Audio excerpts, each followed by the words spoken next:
Welcome back to this Feel Good Wednesday. You tune into your favorite breakfast show. Is it feel good, Ewan? It is feel good. When Zoe steals your coffee, is it feel good? That is not, what is it? Not feel good, no. Yeah, It's Zoe. not feel good. No, Thanks. Zoe, don't do that, Zoe. Or Rosie, or whatever your name is. The coffee was for me. Anyway, listen, guys, it's time for that segment of the week that we call My Money Story, where we take a look at a very successful person and see how their view on money has shaped their pockets. It's that time again for hashtag My Money Story with Expresso, where each week, you should know by now, we sit down with someone who has made a success in their chosen field to learn more about their journey, their relationship with money, and those all-important lessons they've learned along the way. Today, we delve into the world of fashion with a young man who used to design for one of the country's most popular aspirational menswear brands. Now he has dived straight into the deep end of business and started his own brand new label called The Fashion Company, which brings with it, I would imagine, a whole world of new challenges. It's Wayne Govender. Wayne, welcome to it, dude. Did I make you nervous talking about the deep end? I'm thinking, what have I done? Should I go back to corporate? But I know this excites Grant because this is a slightly different approach. This is awesome, eh? And well done. Kudos for you for backing yourself, backing what you've learnt and your own talent. But I'm going to ask you now to think back, way back when you first kind of embraced or learnt about money. What was that first interaction with money, that first money memory that you have? You know, it's kind of embarrassing actually sharing this because being a South African Indian and most of us own businesses here in South Africa, my first interaction was because my parents were farmers. So it was like we had cash around the house a lot. So we used to play shop.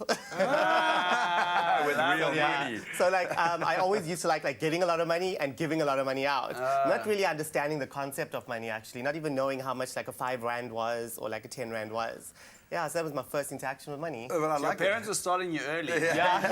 They're like, you guys, just money lying around, just play with it. You But know? make it work for you. Yeah. No, I love that. And it's cool to have those perspectives. Having grown up in a farm environment, that is really, really cool. Yeah. And I know that you've still got a very deep connection, familial connection to horses, racehorses, Yes. which is awesome. The fashion journey is a very different one. And I think it's very much on trend at the moment from South Africa's perspective, not just in a social media space, but also what our designers and our stylists are doing. And you really are capitalizing on that. So if I have to ask you to just kind of sum that up, what are some of the big money lessons that you've learned through your journey? Sure. I've not only worked here, so I've come from the Middle East, from Dubai as well. So I lived there for a couple of years where I earned a lot of money. Sure. And I brought a lot of it back, but then I'm a very bad saver, so I spent a lot of it, you know? Oh, wow. And you come down to Cape Town, and Cape Town is like the party city, the holiday Easy to city. spend a lot of It's money. so Yeah, easy, like, dude, to like Easy. spend your money. So, and coming from corporate as well, like where you get a salary every month, Ish. to going into your own business where you actually You have to make it. Yeah, so like the harder you work, the more you earn. And I've got that greed in my veins, so like I'm at it all the time. But recently I'm finding it very difficult actually, especially in winter, like to get out of bed because you know you don't have a set time anymore. Yeah. So like to get out of bed in the morning, to actually get yourself into gear to go into the office and to do this, and you know you have to, but you think, oh, I'm working for myself now, I can slack off a little. You're a terrible boss of yourself. Yeah. No. That's the problem. And the end of the month comes around and you're like, whoa, I should have gone out of bed on that Tuesday. I can imagine that this echoes through so many of your engagements as a financial planner with those people making that leap into their own business space, taking that responsibility on board. Yeah, I think it's a big shock, eh? And what we normally see is it happens in the beginning, right? For the first year, you're going to be, oh, I'm going to take the odd week or the odd day in the week off because it's raining, it's lacquer. But come year 2, you're going to be like up bright and early every single morning, knowing that you need to do what you need to do to make this work, because no one else can do it but you, you know? And I think also when you start tasting those successes as the fruits of your very own labors, that's also going to be a massive motivator. But I know we are here to get down to business, and you've got a wonderful resource in Grant here to pose some of those tough questions. So I'm going to give you some time to think of the toughest financial question. Now, we really want you to answer those conundrums that you are dealing with. Grant is primed and ready to answer those questions. We're going to continue this very interesting hashtag My Money Story a little bit later in the show. It's my Feel Good Breakfast Show. Right now, though, on your Feel Good Breakfast Show, it's back to My Money Story with fashion designer Wayne Govender asking those hard-hitting questions. So we are sitting down with fashion designer Wayne, who has an incredible story, yes, but has also taken a very big leap into becoming an entrepreneur. It's all on him, and I would imagine he's got some very important questions to pose to Grant van Zyl as part of our hashtag My Money Story. But I think when I say my, I mean collectively, there are a lot of entrepreneurs in South Africa, not just in the fashion zone, which is so stimulated and exciting at the moment, but dealing with this same pressure of now being your own boss, which we found out you are terrible at. You don't crack the whip at all. You might have to hire someone to stand in. But what a cool opportunity now for you to start dealing with some of those big questions. So the floor is yours. What are some of those big issues that you are facing at the moment? What questions do you have for Grant? Well, Grant, I think my biggest thing at the moment is when I get money in, like, for example, like yesterday, I got a couple of thousand in, and I just spend it without saving so quickly.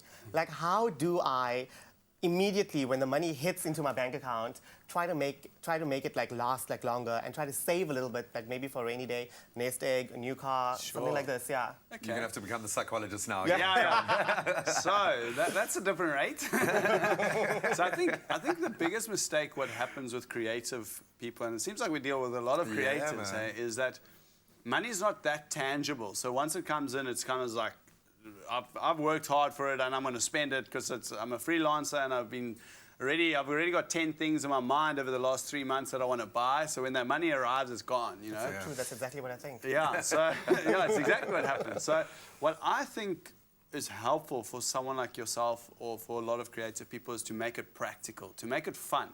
So you could create a really nice box, and inside your box you have your different envelopes, and those envelopes will be for different things. So for fashion, for entertainment, and all those different things. And once that envelope's finished, it's finished.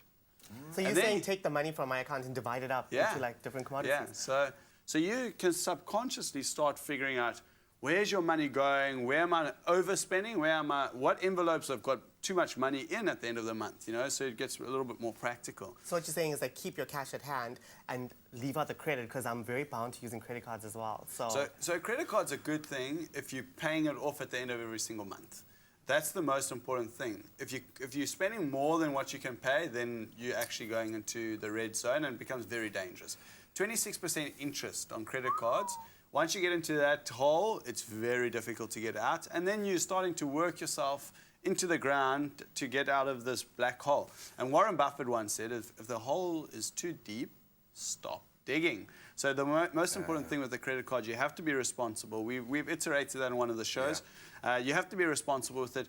The idea of the envelope system is not to be there for the rest of your life. It's a good 3 or 4 month practice so that you can tangibly start seeing, and then what happens is subconsciously you know what happens here and where your money's going and all that sort of stuff, and you become more aware of it because you're physically playing with this money now. It's not this credit card that you just swipe, you know? Well, that's the thing, and then that credit card can become one of the envelopes. That savings account can become one of the envelopes. And you've got to take on board, because I think I do this to myself. I judge myself for not being a financial planner. So a lot of the guys, other than Grant, who really does try and kind of bring it down to our creatives level, they tell you, well, clear your debt and then start being responsible and you'll be fine. But I'm like, well, for my job, I need to be irresponsible and crazy and kind of out there. But don't beat yourself up. Take a step back. Do an exercise like this. It doesn't have to be a long-term thing, but have a little bit of fun. And often that novelty, just switching tracks, is enough to reset, to just kind of shock your system into a different mode. But I have a feeling the lessons that you're going to learn now, because you're in that front line, you're going through the fire as a business owner, but you've got the proven pedigree, my friend. You really are an unbelievable designer. You've got the know-how working with some of the biggest brands literally in the industry. I think now the best times of your life are ahead. So thank you so much for being so honest with us, man. No pressure. Absolute pleasure advice. today, man. I'm really going to do it. I feel like stealing some of his sound for some advice. Yeah, well, exactly, man. I'm certainly going to steal some of his suits for the 4th of July. That's all I'm saying, man. So the fashion company is where you're at the moment. So all the best of luck with that endeavor. Go out and support local designers doing incredible things, reinvesting in their communities as entrepreneurs. Hope you enjoyed today's edition of hashtag My Money Story.